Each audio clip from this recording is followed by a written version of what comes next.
እስልምና መቀበል ፈልጌ ነው። ከዚህ በፊት ክርስቲያን ነበርሽ? አዎ።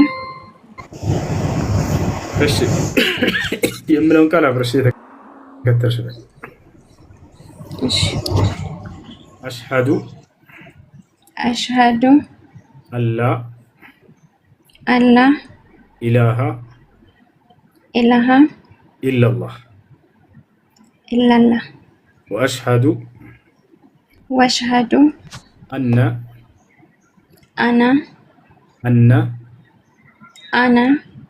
አነ ሳይሆን አነ አጥብቂያት ነን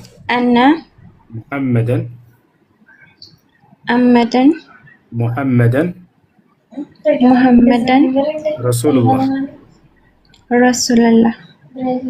ጨርሰሻል። አላህ ምስጋና ይገባ። አሁን ያልሽው ቃል የሸሃዳ ቃል ወይም የምስክር ቃል ይባላል። ማንኛውም ሰው ወደ እስልምና ሃይማኖት ሲገባ ጊዜ የሚሰጠው የምስክር ቃል ነው። ትርጉሙ አሽሀዱ አን ላ ኢላሃ ኢለላህ ማለት እነሆ ከአንዱ አምላክ ከአላህ በስተቀር በእውነት የሚመለክ ሌላ አምላክ የለም ብዬ መሰክራለሁ ማለት ሲሆን፣ ወአሽሀዱ አነ ሙሐመድን ረሱሉላህ ማለት ደግሞ ሙሐመድም የአላህ መልእክተኛና ነብይ ናቸው ብዬ መሰክራለሁ ማለት ነው። እሺ አንድ ሰው እስልምናን በመቀበሉ ምን ያገኛል ወደሚለው ስንመጣ፣ አንደኛ በሰለመበት ቀን ከኃጢአቱ ሁሉ ምህረትን ያገኛል፣ ስርየትን ያገኛል። የዚህ ዓለም ትልቁ ጸጋ ከኃጢአት ንጹህ መሆን ነው። በቀጣዩ ዓለም ደግሞ የአምላክን ውዴታ መጎናጸፍና ገነቱን መውረስ ነው። ታዲያ ለሰለሙ ሰዎች ይህም ሁለቱንም ጸጋ እንደሚሰጣቸው አምላክ አላህ ሱብሓነሁ ወተዓላ ተናግሯል። ይበቻል አላህ በቁርአን ላይ ሲናገር ወኢኒ ለገፋሩ ሊመን ታበ ይላል። ወደ እኔ ለተመለሰ ባሪያዬ እኔ እምርለታለሁ ኃጢአቱን ሁሉ ብሎ ተናግሯል። ነቢዩ ሰለላሁ ዐለይሂ ወሰለም አልኢስላም የጅቡ ማ ቀብለሁ አሉ። እስልምና ከእርሱ በፊት ያለን ኃጢአት ያስተሰርያል አሉ። ያ ማለት ሰውየው ወደ እስልምና ሃይማኖት ሲገባ ጊዜ ያለፈ ኃጢአቱ ሁሉ ይሰረይለታል፣ ይማርለታል ማለት ነው። በቀጣዩ ዓለም ደግሞ ከሞት በኋላ ህይወት እንዳለ ኢስላም ያስተምራል። ትንሣኤ እንዳለ ኢስላም ያስተምራል። ዳግም ትነሳላችሁ ከሙታን፣ ከዚያም በኋላ የዘላለማዊ ህይወትና ገነት እንደሚወርሱ አማኞች ይናገራል። ለዚህ አላህ ስብሐነሁ ወተዓላ ሲናገር በሱራ አልበቀራ ላይ ምን ይላል? ወበሽር ለዚነ አመኑ ወዐሚሉ ሷሊሓት አነ ለሁም ጀናት ይላል። ሙሐመድ ሆይ እነዚያን ያመኑትንና መልካም የሰሩትን ለእነርሱ ገነት እንደተዘጋጀላቸው አብስራቸው እያለ ይናገራል ማለት ነው። ነቢዩ ሰለላሁ ዐለይሂ ወሰለም ሐዲስ ላይ አልጀነቱ ላ የድኹሉሃ ኢላ ነፍሱ ሙስሊም አሉ። ገነትን ሙስሊም ነፍስ እንጂ ሌላ ማንም አይገባባትም እያሉ ተናገሩ ማለት ነው። ይህን ይመስላል። እሺ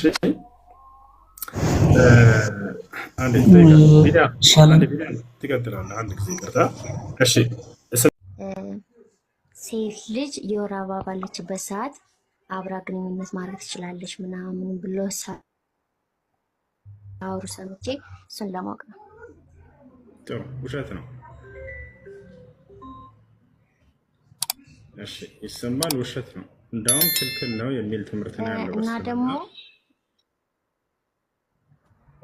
ይሰማል። ጥያቄ ምንድን ነው? ባል ሚስቱን የወር አበባ ደም ላይ በምትሆን ጊዜ መገናኘት ይቻላል የሚል ነው የሚል። ይሄ ስህተት ነው፣ ውሸት ነው፣ ቅጥፈት ነው።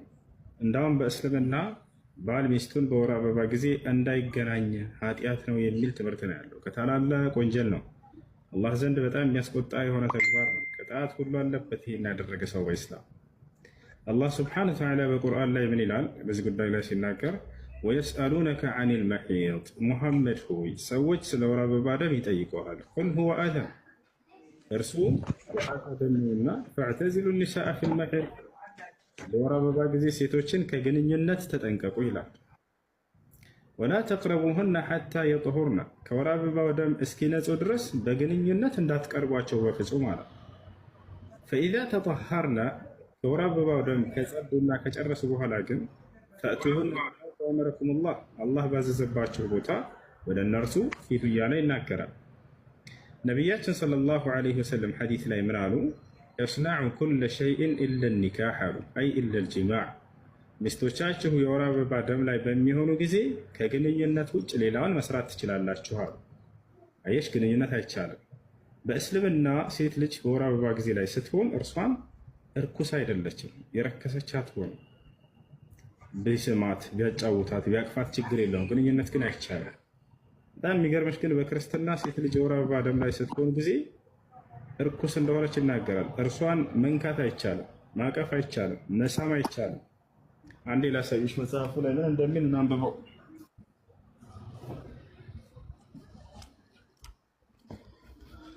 ሴት ልጅ በወር አበባ ጊዜ እንደ ክርስትና ምን ተብላ ትታስባለች የሚለውን አንዴ ላሳያችሁ። እሺ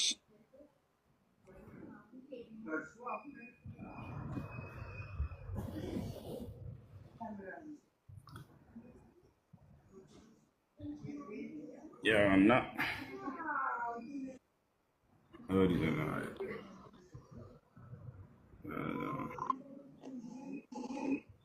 እሺ ያውና ምን ይላል?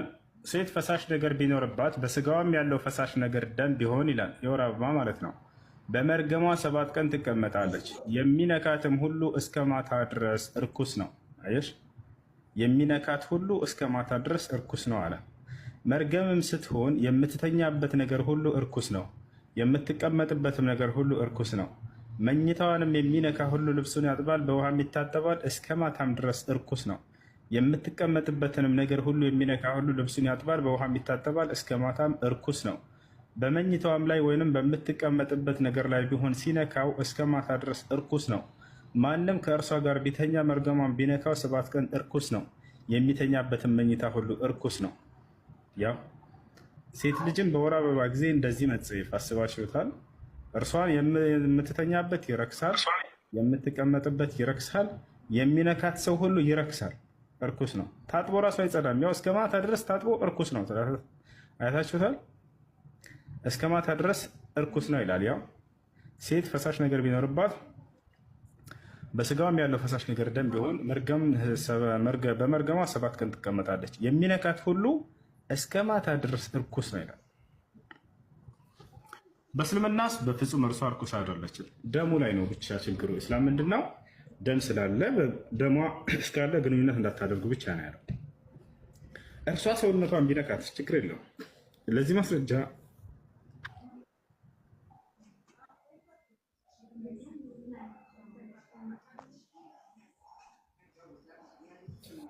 ለዚህ ማስረጃ ከዕለታት አንድ ቀን እናታችን አይሻ ረዲየላሁ ዐንሃ ያፊ ነው በላቸው ደሙ ማለት ነው። ሴቶችንም በወር አበባ ጊዜ ራቋቸው የሚለው ከምንድን ነው? ከግንኙነት ማለት ነው። ንጹህ እስከሚሆኑም ድረስ አትቅረቧቸው አለ። አትቅረቧቸው የሚለው ምንድን ነው? እነሱን ሳይሆን ከግንኙነት ማለት ነው። ንጹህ በሆኑም ጊዜ አላህ ካዘዛችሁ ስፍራ ተገናኟቸው። ያው ስለ ግንኙነት ነው አውድ እያወራ ያለው። ከግንኙነት መራቅ አለበት ሰው ከደሙ እስኪ ንጹህ ድረስ። ንጹህ በሆኑ ጊዜ በተፈቀደው ፍቅራ ተገናኟቸው ይላል። አላህ ከኃጢአተኞች ተመላሾችን ይወዳል፣ ተጠራሪዎችንም ወይም የሚጽዳዱ ሰዎችንም ይወዳልና እያለ ይናገራል። ያ ነው አሁን ነቢያችን ሰለላሁ ዐለይሂ ወሰለም ይህን የቁርአን አንቀጽ ራሳቸው ቃል በቃል ሲፈቱት ምን አሉ? እስነዑ ኩለ ሸይእን ኢለ ኒካህ ይላሉ። ከሚስቶቻችሁ ጋር ከግንኙነት ውጭ ሌላውን መስራት ትችላላችሁ አሉ። ያ ማለት ሰውየው ቢስማት፣ ቢያቅፋት፣ ቢያጫወታት ችግር የለውም። ግንኙነት ብቻ ሲቀር እርሱ ኃጢአት ነው። ይህን የተናገሩበትን ደግሞ ላሳያችሁ። ተመልከቱት። መጀመሪያ እዚህ ጋር ታገኝታላችሁ። ሰሒህ ሙስሊም ላይ 302 ላይ ታገኝታላችሁ። ቡኻሪ ሙስሊም የዘገቡት ሐዲት ነው። አነ ልየሁድ ካኑ ኢዛ ሓضት ልመርአ ፊህም ለም ዩአኪሉሃ ወለም ዩጃሚዑሁነ ፊ ልቡዩት ያና ፈሰአለ አስሓቡ ረሱል ላ ሰለላሁ ዐለይሂ ወሰለም ፈአንዘለ ላሁ ተዓላ ወየስአሉነከ ዐኒል መሒድ። እንግዲህ አይሁዲዎች ሚስቶቻቸው የወር አበባ ደም ላይ በሚሆኑ ጊዜ አብረዋቸው አይቀመጧቸውም፣ አብረዋቸው አይተኙም፣ አብረዋቸው ከእነርሱ ጋር ህብረት አያደርጓቸውም ይላል። አብረዋቸው አይበሉ። ቀደም ያሳየኋቸው ኦሪት ዘሌዋውያን ላይ ያለው ማለት ነው። ሴት ልጅ የወር አበባ ደም ላይ በምትሆን ጊዜ የሚነካት ሁሉ ይረክሳል ስለሚል አይነኳትም። አብሯት እሷን የተቀመጠችበት ይረክሳል፣ የተኛችበት ይረክሳል ይላል አለ። ከእርሷ ጋር በጥቅሉ ህብረት እንደማያደርጉ ተነገራቸው። ወለም ዩጃሚዑሁነ ፊል ቡዩት እዚህ ጋር ግንኙነት ለማለት ሳይሆን ቤት ውስጥ ከእነርሱ ጋር ህብረትን አያደርጉም። ቅድም እንደተባለው የምትቀመጥበት የምትተኛበት ይህ ቤት ውስጥ ያለ ነገር ያ ሁሉ አያደርጉም። ፈሰአለ አስሓቡ ረሱል ሰለላሁ ዐለይሂ ወሰለም የነቢዩ ሙሐመድ ሰለላሁ ዐለይሂ ወሰለም ባልደረቦች ጠየቁ። ይህን ማንን ጠየቁ? ነቢዩ ሰለላሁ ዐለይሂ ወሰለምን ጠየቁ። ፈአንዘለ ላሁ ተዓላ አላህ ደግሞ ቅድም ያሳየዎችን የቁርአን አንቀጽ አወረደ። ደሙ እስካለ ድረስ ደሙን ያኔ ግንኙነት እንዳታደርጉ የሚልን ማለት ነው። ወየስአሉነከ ዐኒል መሒድ ኢላ አኺር አያ። ፈቃለ ረሱል ሰለላሁ ዐለይሂ ወሰለም ነቢዩ ሙሐመድ ሰለላሁ ዐለይሂ ወሰለም ሲያብራሩ ምን አሉ? ያው ቅድም ስነግራቸው የነበረው ትርጓሜ ከእርሳቸው ከነቢ ሰለላሁ ዐለይሂ ወሰለም የመጣ ትርጓሜ ነው። ምን አሉ? እስነዑ ኩለ ሸይእን ኢለ ኒካህ አሉ። ያን የቁርአን አንቀጽ ካነበቡ በኋላ የቀደሙን በሉ ከሚስቶቻችሁ ጋር ከግንኙነት ውጭ ሌላውን መስራት ትችላላችሁ አሉ። አያችሁ። ስለዚህ ግንኙነትን ብቻ ነው ኢስላም የሚከለክለው። ሴት ልጅ የወር አበባ ላይ ሆና ምንም አይነት እርኩስ አትሆንም። እርሷ የነካትም አይረክስም፣ የሳማትም አይረክስም፣ የቅፋትም አይረክስም። ግንኙነት ያደረገ ብቻ ነው ያ ሰው ላይ ነው ኃጢአት ያለበት። ያው ሚስቶቻችሁ የወር አበባ ደም ላይ ሲሆኑ ኢስናዑ ኩለ ሸይን ሁሉን ሰሩ ኢላ ኒካህ ግንኙነት ሲቀር ፈበለገ ዛሊከ ልየሁድ ፈቃሉ ማ ዩሪዱ ሃዛ ረጁል አን የድዕ ሚን አምሪና ሸይአን ኢላ ካለፈና ፊህ። ይህ ጉዳይ ለአይሁዶች ደረሳቸው። ሙሐመድ ሁሉን ነገር ማድረግ ትችላላችሁ ከግንኙነት ውጭ እያለ ነው ሲባሉ ይህ ሰውዬ እኛ የምንዘራውን ከመጻረር ውጭ ሌላ ነገር አያውቅም አሉ። እነርሱ እርኩስ አድርገው ያታላ ገብታቸው አላርለ ይሄ ነገር ስህተት ነው ብለው ነቢ ሰለላሁ ዐለይሂ ወሰለም አስተማሩባቸው።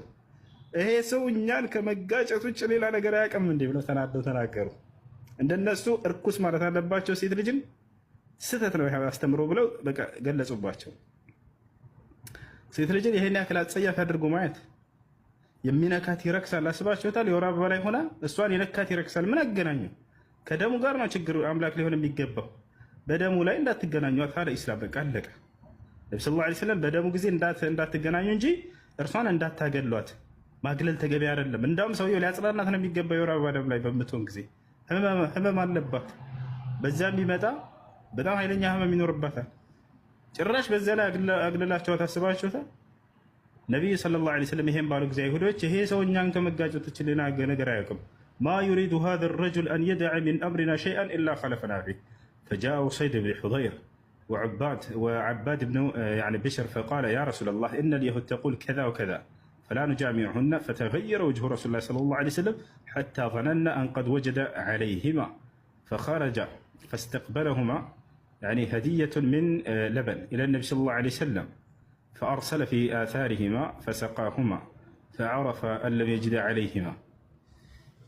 እንደተቀረ ይሄን ይመስላል ከሚስቶቻቸው ጋር ግንኙነት መጽሐፉ ላይ ይላል እኮ እግዚአብሔር አካል አለው። ለዚያም በአዳም ላይ ያለው አካል ሁሉ አለው። አብም ወልድም መንፈስ ቅዱስም አላቸው። አካል የላቸውም ያልከው ተሳስተሃል። አካል አላቸው።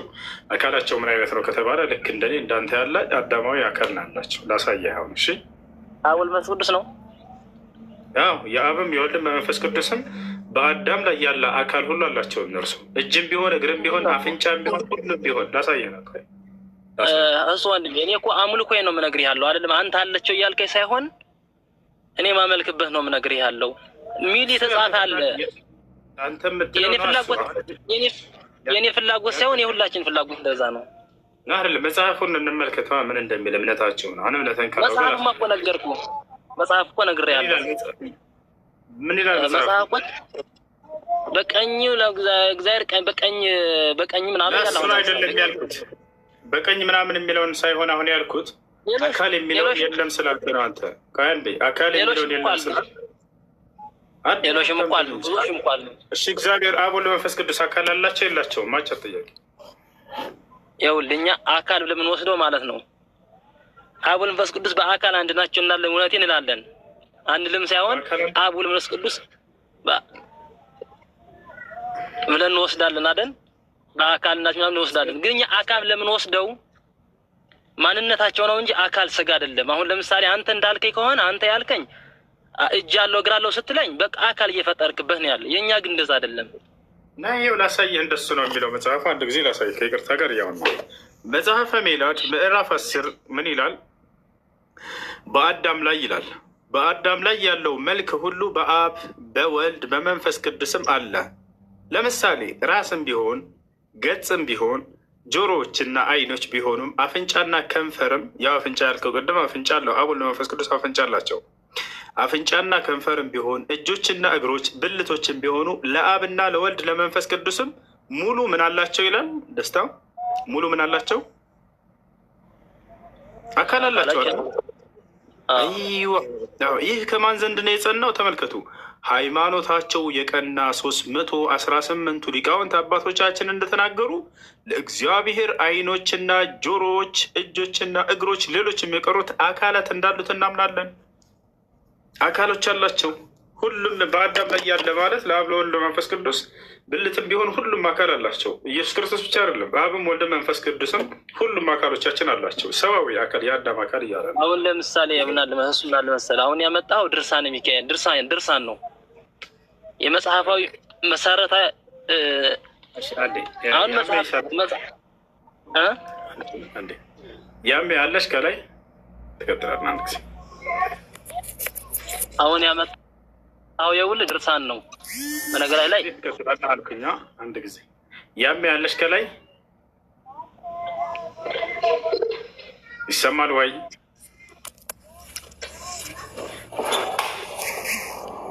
ይሰማል ወይም ይሰማሻል? ወአለይኩም ሰላም ወአለይኩም ሰላም። ሰላም ነው። ደህና ነኝ አልሐምዱሊላህ። ጥያቄ ነበረኝ ነው ጠይቅ ነው። ምንድን ነው ጥያቄሽ? ሴት ልጅ ሻሃዳ ማስያዝ ትችላለች? አዎ ትችላለች። እሺ ይሄ ነበር ጥያቄ። እሺ ቀጥል። ማነህ? ደስታ። እሺ አሁን ያመጣኸው እኮ እኔ እኮ ተረድቻለሁ። የለም እንደዚህ የሚል ቃላቶች የለም። ያው አሁን ድርሳን ላይ ነው ያመጣኸው፣ መጽሐፍ ቅዱስ ላይ አይደለም ያመጣኸው። አሁን ለምሳሌ ድርሳናቶች በእርግጥ እንቀበላቸዋለን። የህይወት መመሪያችን አይደሉም ድርሳናቶች።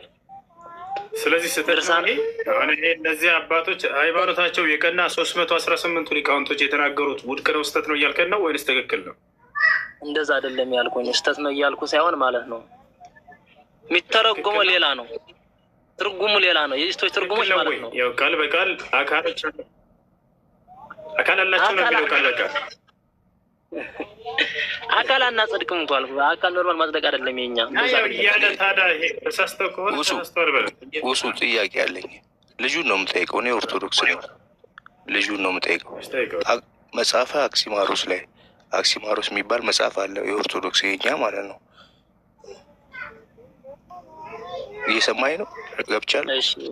እሺ እዛ ላይ አዳምን ሲፈጠር ማለት ነው። አዳም ፈጣሪ ሲፈጥረው ምን አይነት ፍጥረት ነው የፈጠርክብኝ ምናምን ብሎ ፈጣሪ ጠይቆታል። ገብቶሃል? በእኔ በራሴ መልክ ነው የፈጠርኩት ብሎ መልሷል እኮ ፈጣሪ። በእኔ በራሴ መልክ ነው የፈጠርኩት አዳምን እሱን ካያችሁ እኔ እንዳያችሁ ብሎ እንትን ብሏል፣ ገልጿል። አንተ ታውቀዋለህ። እስቲ ስለዚህ ማብራሪያ ስጠኝ። መጽሐፈ አክሲማሮስ ታውቀዋለህ አንተ። አዳምን ካያችሁ እኔን አያችሁ። አዳም የተፈጠረው ከመልአክ በላይ ነው። እንደውም ስገዱለት ሁሉ ተብሏል ለአዳም። እስኪ መልስልኝ።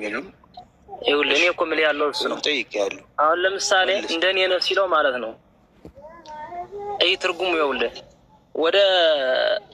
ወደ ስጋዊ ከመጣ ስጋዊ ሊሆንብህ ነው። ወደ መንፈሳዊ ወደ ህያውነት ከሄድክ እንደኔ ህያው ራሱ ፈጣሪ እኮ ነው። ስማኝ፣ ፈጣሪ ራሱ ያለው እኮ ነው። እና ህያውነት ሲመለከት ነው እኮ አልኩህ። እኔን ማየት አትችሉም። እኔን ማየት ከፈለጋችሁ አዳምን በራሴ ምስል ነው የፈጠርኩላችሁ ብለው እነሱ ተንገብግበው ነው ያዩት። እያደረጉ እስራኤልም በዛ ነው የተጣለው። እስቲ እሱ ወንድሜ ስማ ወንድሜ፣ እሺ ህያውነት ነው በቃ ይታ ያለ ህያውነት ነው። በራሴ በአምሳዬ ነው ህያውነት ነው እኮ አልኩህ። ህያውነት ነው። ሰው ህያው መሆን ታምናለህ? ምጅምን እኛ ህያው ፍጥረቶች ነን አይደል? ህያውነት ነው። እንደኔ ሲል ስጋህ እንደምን ይፈሰፍሳል ይሰብሳል፣ ግን ሌላ ህያውነት ህይወት ህያውነቱን ሲገልጥ ነው።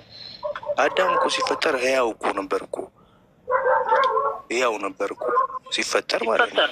ኃጢአት ሲሰራ ነው የወረደው እንጂ ህያው እኮ ነው። ከሁሉ ይለያያል። ስማራራታው እንጂ ህያውነትና ኃጢአት ሰርቶ መሆን ይለያያል አይደለም። ሲፈጠር ነው ያልኩህ እኮ ፈጣሪ ሲፈጥረው ህያው አድርጎ ነው የፈጠረው።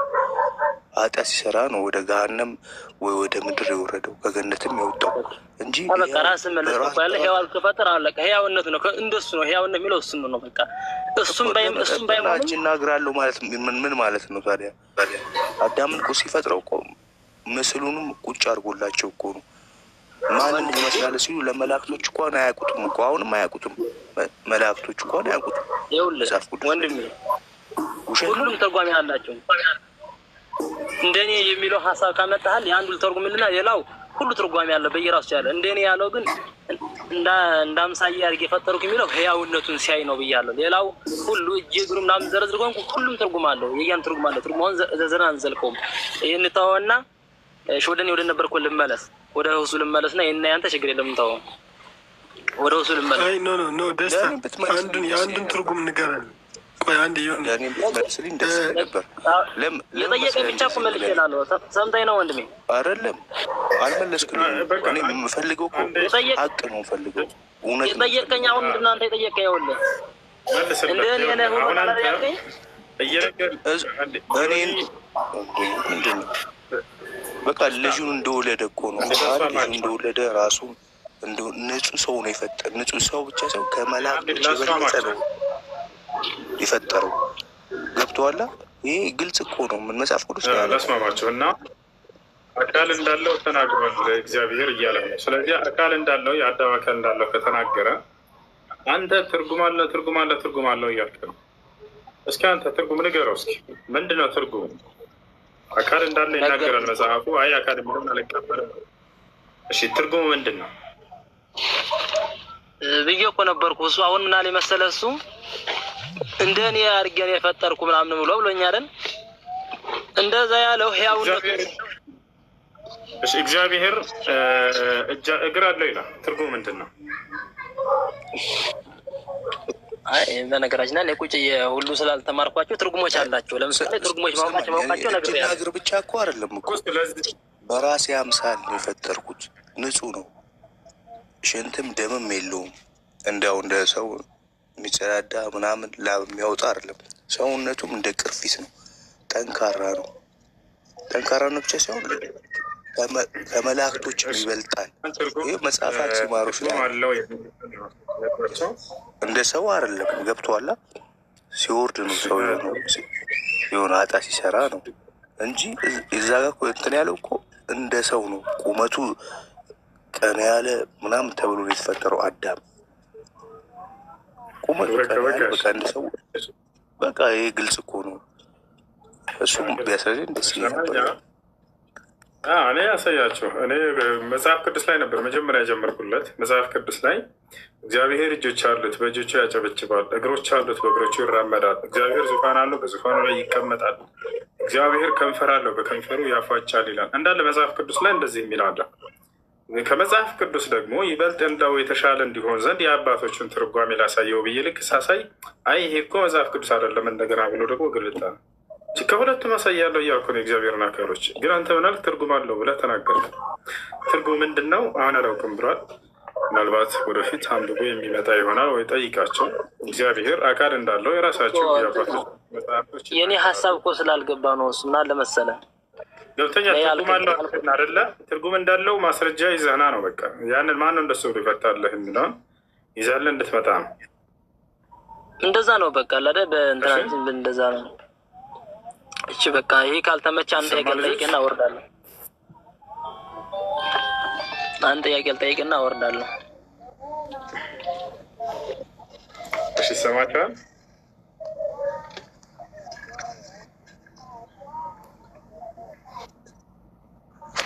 ይሄ ነው። እስኪ ማሄር መናገር የሚፈልገው ነገር አለ በዚህ ላይ። ቅድም ጀምሮ ነበር፣ ይቀጥል። ማሄር እስኪ የሆነ ነገር ባላቸው ዛግላ ድርሳናት አንድምታ አላቸው የሚል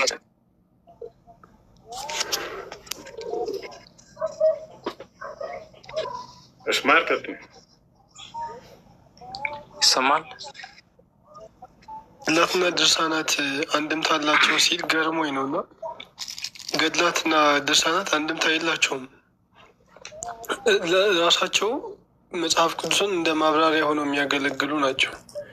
ኦርቶዶክስ ቤተክርስቲያን ሶላ ስክሪፕቸር አለች። መጽሐፍ ቅዱሳዊ ብቻ ያልሆነችበት ምክንያት ትልቁ ምንድን ነው? ገድላትና ድርሳናትን እንደ ማብራሪያ ስለምትጠቀም ነው። እና ደስታ ማብራሪያ ያለው ስትል እስኪ ክፈትልን ብታሳየን ጥሩ ነው። ወይ መጽሐፉን ብትጠቁመን። የትኛው ማብራሪያ ላይ ነው የገድላት ማብራሪያ የተቀመጠው? ደስታ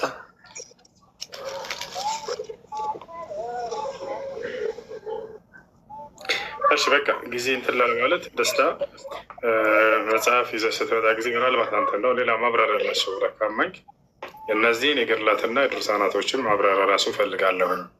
ምክንያቱም አዳም የማን ነው እግዚአብሔር አብ ወልድ መንፈስ ቅዱስ ሶስቱም በአዳም ላይ ያለ አካል ሁሉ አላቸው የሚል ስላገኘው የእነዚህ ማብራሪያ ሳይ ብለህ ይዘህናል። ጥያቄ አለ? ይቀጥል። እኔም ጥያቄ አለኝ። እሱ እኔ ጥያቄ አለኝ። ቅደመኝና በተራ ይገባሉ። ልቅደም? እሺ። በእስልምና ማለት ነው መላኢካም ሳይሆን ነቢይም ሳይሆን ግን በጣም ታዋቂ ስለሆኑ ስለ ሉቅማን እስኪ ልትነግረኝ ትችላለህ? ሉቅማን ነው ያልከው ወይንስ ከመላእክና ከሰዎች ፍጥረት ውጭ የሆኑ አካሎች እንዳሉ ለማለት ፈልጋ ነው? አይ እንደዛ ሳይሆን መላኢካም ሳይሆን ነቢይም ሳይሆን ግን በጣም ታዋቂ የሆነው ያለህ ባሪያ ስለ ሉቅማን ማለት ነው ልትነግረኝ ትችላለህ? ሰው ነው። ከሰዎች መካከል ነው። አላህ ስብሐነሁ ወተዓላ በሱራ ሉቅማን ላይ ይገልጸዋል። ወለቀድ አተይና ሉቅማን አልሕክማ ይላል። እርሱም ከደጋግ ሰዎች መካከል አንድ ደግ ሰው ነው። መልአክ አይደለም፣ ከሰዎች ነው። አላህ ስብሐነሁ ወተዓላ ሉቅማንን እንትን ብሎታል፣ ጥበብን ችሮታል። ሰው መሆኑን የምትረዳው መላእክቶች የሚዋለዱ ነገር አይደሉም። ሉቅማን ግን ልጅ ያለው ሰው ነው። እዚያው ላይ ቁርአኑ ላይ ምን ይላል? ያ ቡነይ እያለ ልጁን ያናግረዋል።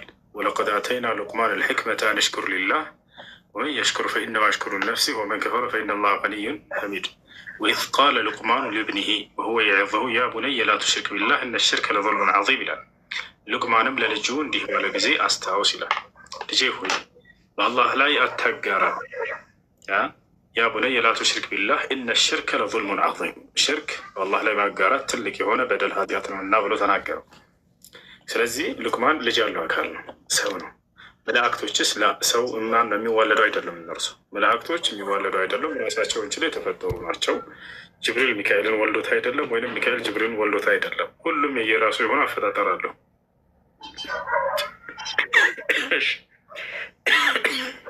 ይህ ነው ሰው ነው። ከደጋግ ሰዎች መካከል አንዱ ደግ ሰው ነው። እሺ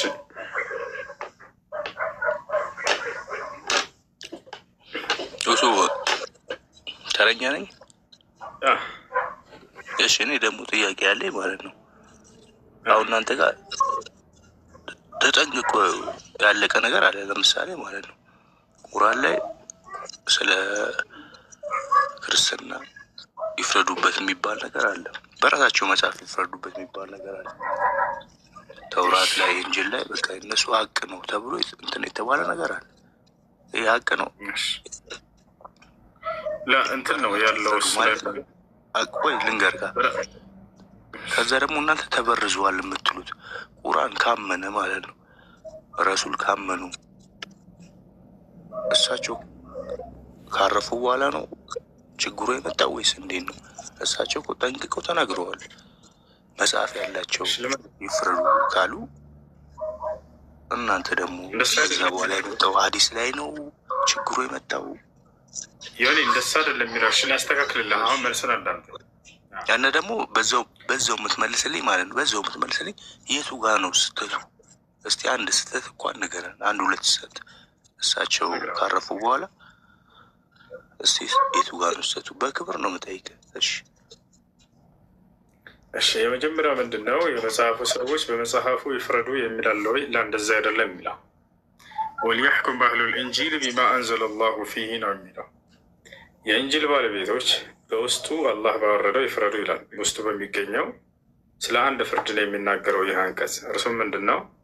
በነቢዩ ሰለላሁ ዐለይሂ ወሰለም ጊዜ የመጽሐፉ ሰዎች በመካከላቸው አንዲት ሴት ዝሙት ሰርታ ብለው ይዘዋት ይመጣሉ።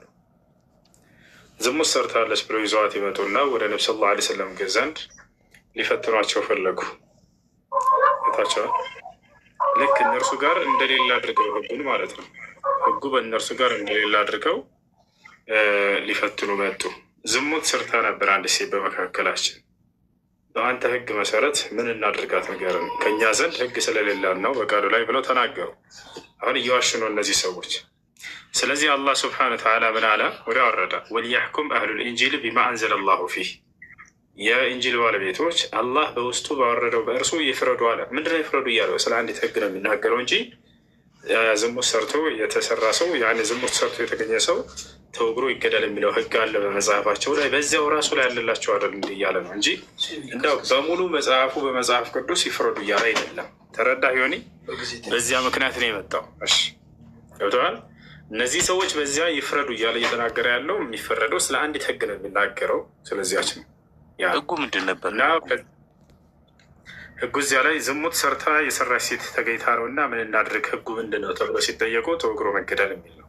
እና ኢየሱስ እኮ አቁሞታል እኮ ከእናንተ ውስጥ ኃጢአት የሌለባት ተብሎ። አይዋ በጣም ጥሩ። ከዛ በኋላ ደግሞ ምንድን ነው በቃ ኢየሱስ አንስቶታል ያልከውን አሁን አንደኛ እሱን አንድ ከእነሱ ከሁለቱ መጽሐፍ እንዴት ይገናኛል? እንዴት እንደሆነ ላሳየ። አሁን ቀጣይ ጥያቄ ለጠየቀው ጥያቄ አሁንም መልስን ያነሳው ጥሩ ጥያቄ ነው። እርሱም ምንድነው? እስኪ ከተበረዘው መካከል አንድ ለናሙናነት አሳየኝ ሲል ነበር አይደለም? ያ ነው ያ ትልቁ ማስረጃ የሚሆነው ይሄ ያሆኑ ጥቅስ ነው። ገብቶች ያለ አይደለ? ይህ ነው። ስለዚህ ኢየሱስ ክርስቶስ ያችን ሴት ሽራታል ምናምን ብለው ምንድን ነው ከእናንተ መካከል ኃጢአት ያለበት ይውገራት ነው ያደላለው ይሆን? ይውገራት ነው ያለው። አይዋ እሱ ጥቅስ ከጊዜ በኋላ የተጨመረ የተበረዘ ነው። ውሸት ነው። የለም የመጀመሪያው ወንጌል ላይ ውሸት ነው የሚለውን በማስረጃ ነገር በጣም ጥሩ እና ችግር የለው ላሳየ ነው። በማስረጃ ላሳየ ነው። መጽሐፍ ቅዱስ እኮ ትልቁ ነገር እኮ እሱ እኮ ነው። ላሳየህ ነው በማስረጃ። ውሸት ነው ከጊዜ በኋላ የተጨመረ ነው። ላሳየህ ነው እሱ። እሺ እንግዲህ ወንጌል የተጻፈው የመጀመሪያ ቋንቋ በምን ነበር? ሆኒ በዕብራይስጥ ይመስለኛል፣ በአርማይክ ይመስለኛል። በግሪክኛ አይደለ? ብልክና ሳይሆን ቁራን ላይ ቁራን ጭራሽ የለም። እንተ አረበኛ የለም ማለት ስለ ቁራን አይደለም። አሁን አብሽር ስለሆነ አረበኛ። ስለዚህ አንዴ ተረጋጋዳን። ስለ አረበኛ እና ስለ ቁርአን አይደለም የሁኔታው እንጂ ጥርሶ አልነበር። አሁን መጽሐፍህ ላይ ተዘ ተመርኩዤ ላሳየህ ነው። አዲስ ኪዳን የቱ ጋር ነው የሚገኘው? ታውቀዋለህ ወይንስ እኔ ላውጣለህ? የሴትዮዋ ታሪክ ዮሐንስ ወንጌል ምዕራፍ ችግር የለውም ያውቀዋለሁ። ምዕራፍ 8 ከቁጥር 1 ተመልከቱ። ከቁጥር 1 ጀምሮ እስከ 11 ድረስ ይታያቸዋል። ተመልከቱ። ኢየሱስ ግን ወደ ደብረ ዘይት ሄደ፣ ማለዳም ደግሞ ወደ መቅደስ ደረሰ። ሕዝቡም ሁሉ ወደ እርሱ መጡ፣ ተቀምጦ የሚያስተምራቸው ነበር። ጻፎችና ፈሪሳውያኖችም በምንዝር የተያዘችን ሴት ወደ እርሱ አመጡ። በመካከልም እርሷን አቁመው ምናሉ? መምህር ሆይ ይህች ሴት ስታመነዝር ተገኝታ ተያዘች። ሙሴም እንደነዚህ ያሉትን እንዲወገሩ በሕግ አዘዘን። አንተስ ስለ እርሷ ምን ትላለህ? አሉት። የሚከሱበትንም እንዲያገኙ ሊፈትኑት ይህን አሉ። ኢየሱስ ግን ጎንበስ ብሎ በጣቱ በምድር ላይ ጻፈ። መልሰው በጠየቁት ጊዜ ግን ቀና ብሎ ከእናንተ ኃጢአት የሌለበት አስቀድሞ በድንጋይ ይውገራት አላቸው። ደግሞም ጎንበስ ብሎ በጣቱ ምድር ላይ ቆፈረ። እነርሱም ይህን ሲሰሙ ሕሊናቸው ወቀሳቸውና ከሽማግሌዎች ጀምረው እስከ ኋለኞች አንዳንድ እያሉ ወጡ። ኢየሱስም ብቻውን ቀረ፣ ሴቲቱን በመካከል ቆማ ቀረች ይላል። ኢየሱስም ቀና ብሎ ከሴቲቱ በቀር ማንንም ባላየ ጊዜ አንቺ ሴት እነዚያ ከከሳሾችስ ወዴት አሉ? የፈረደብሽ የለምን? አላት።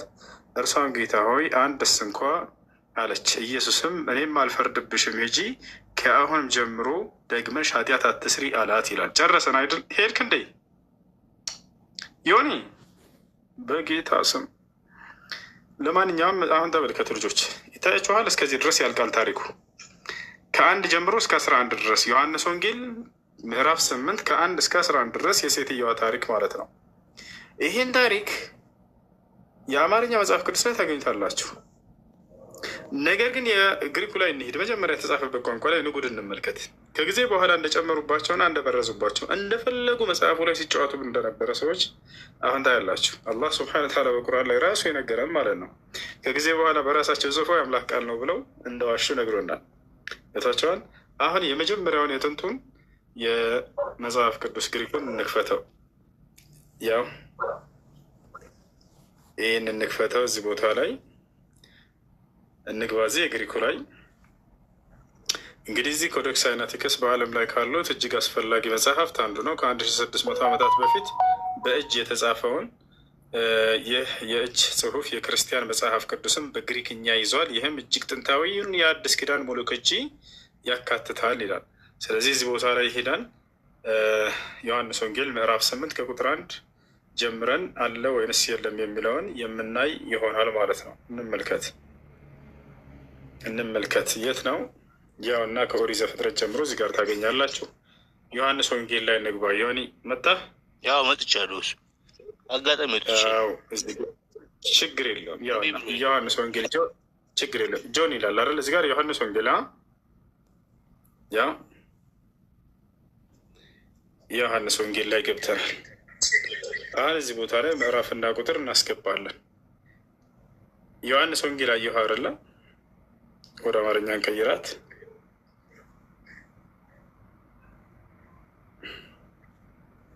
ይቻትና ዮሐንስ ወንጌል ዮሐንስ ወንጌል ምዕራፍ 1 አይደለ ዮኒ? ያው ምዕራፍ 1 አንተ አንብቦና ነው እና አብረን እንድናየው ነው። ዮሐንስ ወንጌል ምዕራፍ ስንት ነበር የቀደሙ? ምዕራፍ 8 ያው እና ምዕራፍ 8 አይደለ? እሺ ምዕራፍ 8 ላይ እንግባ። ምዕራፍ የሚለውን ተጭነን ምዕራፍ ስንት? ያው 8 አለች። ይሄ ነገር አለ። ምዕራፍ 8 ያውና ዮሐንስ ወንጌል ምዕራፍ 8 ከቁጥር ስንት ጀምረን 12 ብሎ ነው የሚጀምረው። አየህ የቅድሙ ታሪክ የለም። ከ1 እስከ 11 ድረስ ወፍ ያው የለም። ከ1 እስከ 11 ድረስ ያለው የግሪኩ ላይ የለም። አማርኛው ላይ ምናምን ከየት እንዳመጡላቸው አይታወቅም። ነገር ግን ጥንታዊው የመጀመሪያው የግሪኩ መጽሐፍ ቅዱስ ላይ ሄዳችሁ ዮሐንስ ወንጌል ምዕራፍ 8 ከቁጥር 1 እስከ 11 የሴትዮዋ ታሪክ የለም። ወፍ ያው 12 ብሎ ነው የሚጀምረው። ይሄ አንደኛው ነው ዮኒ። ከ50 በላይ ልስጥህ። ልክ እንደዚህ ከጊዜ በኋላ የጻፏቸው እና የጨመሯቸው ሌላ አልጨምርም። ግሪክ ብቻ ነው እንዴ ማስረጃህ ለአንተ? የመጀመሪያ የተጻፈበት የመጀመሪያ ኢብሮ አለ፣ ኢብሮ አሉ፣ ኢብሮች አሉ። በሂብሮ አልተጻፈም። አዲስ ኪዳን በሂብሮ አይደለም የተጻፈው፣ በግሪከኛ ነው። ብሉይ ኪዳን ነው በዕብራይስጥ የተጻፈው። እንዴ በአንድ ቋንቋ ብቻ ነው እንዴ የተጻፈው? በግሪከኛ ነው የተጻፈው። እሺ ልጠይቃ ታዲያ። እንደዛ ከሆነ ቁራን በአረበኛ የወረደው የምትሉት እነዛን እስኬት አመጣቸው? እያንዳንዱ የመጽሐፍ ቅዱስ ቃልን ኬት አመጣቸው? ከማን ወስዶ ነው? ሲል ጠይቅ። እንደውም እናንተ እንደውም ቅርብ አይደላችሁም እኮ አካባቢው ላይ የላችሁ። አካባቢ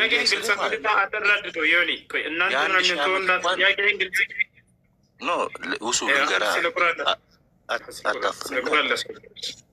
አታፍን ነው አንተ 600 ዓመት እኮ ዘመኑን አስበዋል። አንተስ ያን ኬት አገኘው? እያንዳንዱን የመጽሐፍ ቅዱስን ቃላቶች ኬት አገኘው? በክብር የትኛው የመጽሐፍ ቅዱስ ቃላት? ለምሳሌ እያንዳንዱ ከአደም የትኛው? ለምሳሌ እስኪ አንዱ ለምሳሌ ከአደም ጀምሮ ያለው እኮ የክርስትና ታሪክ ነው። በጣም ጥሩ። እንግዲህ ተረጋጋ፣ ቀስ በል እንጂ እንደማመጥ አታዳምጥም። እንደውም ዝም ነው ምልክ። አንተ አውራ እና አይደለም ከአደም ጀምሯል። ከአደም ጀምሮ ከመጽሐፍ ቅዱስ ኮርጀዋል የሚል ሀሳብ ስላላቸው ኮርጆ ከሆነ እንመልከተው። በቃ ችግር የለውም። ቁርአን ከመጽሐፍ ቅዱስ ከኮረጀ አሁን ልናየው ነው እውነታውን። እሺ ከአዳም ጀምሮ እንጀምር አይደለም? የኔ ደስ ይለኛል። በጣም ጥሩ። አዳም የት ተፈጠረ? እንደ መጽሐፍ ቅዱስ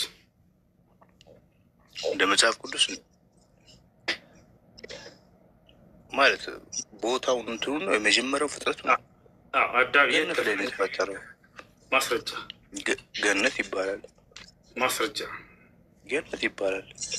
ቦታው ማስረጃ መጽሐፍ ቅዱስ ላይ ማስረጃ ገነት ላይ መጽሐፍ ቅዱስ እጄ ላይ አልያዝኩም። ቅድም ራሱ እኮ አንተ ነው እኔ ይዣለሁ። የቱ ጋር አወጣው? የቱ ጋር ነው ያገኘው? ገነት ውስጥ ነው። ኦሪት ዘፍጥረት ምዕራፍ ስንት ቁጥር ስንት ላይ? አየሁ። ይሄ ነው ችግር። መጽሐፍ ቅዱስ አልያዝኩም። ማስረጃ መጠየቅ ነው ችግር። እሱ ነው ችግር። ማስረጃ ጠይቃለሁ። ማስረጃ ነው። ክርስቲያን ካለ ይሄን የሚመልስ ክርስቲያን ካለ ያደንቀዋለሁ። ይሄ መልስ ያለ የት ነው? ቁርአን ላይ። ታዲያ ቁርአን ከኮርጅ ነው ከመጽሐፍ ቅዱስ እንዳይባል መጽሐፍ ቅዱስ አያውቅም የት እንደተፈጠረ አዳም የሚመልስ ክርስቲያን ካለ ግባት። በቃ እዚሁ ጋር ተበቃ። ብዙ ነው እንደውም የኛ ያለው ያለቀ እኮ ከዚያ ራሱ ከመጀመሪያው መመለስ አልቻለም መጽሐፍ ቅዱስ። ያው ክርስቲያን አለ ግባት የሚችል አዳም የት ተፈጠረ? እስልምና ላይ መታቸው ብትጠይቁ አዳም የት ተፈጠረ? በ5 ሰከንድ ውስጥ አውጥቼ አሳያቸዋለሁ። ይቅርታ 5 ሰከንድ በጣም ረዘመ። በ2 ሰከንድ ውስጥ አውጥቼ አሳያቸዋለሁ። አዳም የት ተፈጠረ? አላህ አዳምን በዚህ ቦታ ፈጠረው የሚለውን ቃል በቃል ነው የማሳያቸው። ይህን የሚናገር መጽሐፍ ውሱ አቤልና ቃይል ልትለኝ ነው። አቤልና ቃይል እስቲ ዘሮቹን ጥራ። አቤልና ቃይል አለ ገና ከየት ተፈጠረ ከሚለውን ጀምር እንጂ ያ መጽሐፍ ቅዱስ የት እንደተፈጠረ እያልኩ እኮ ንገረኝ እስቲ አንተ ንገረኝ። እሺ ዝም ማድረግ አይቻልም ወላሂ። እሺ ክርስቲያን አለ ግባት የሚችል አዳም የተፈጠረ መልስ የለም። ግን ቁርአን ነቢያችን ሰለላሁ ዐለይሂ ወሰለም አዳም የት እንደተፈጠረ ተናግረዋል። አዳም የተፈጠረ አዳም የተፈጠረው በገነት ውስጥ ነው። ማስረጃ ላሳያቸው። አዳም የተፈጠረ የት ነው ልጆች? የት ነው? በገነት ውስጥ ነው የተፈጠረው። ላሳያችሁ። እሺ እሺ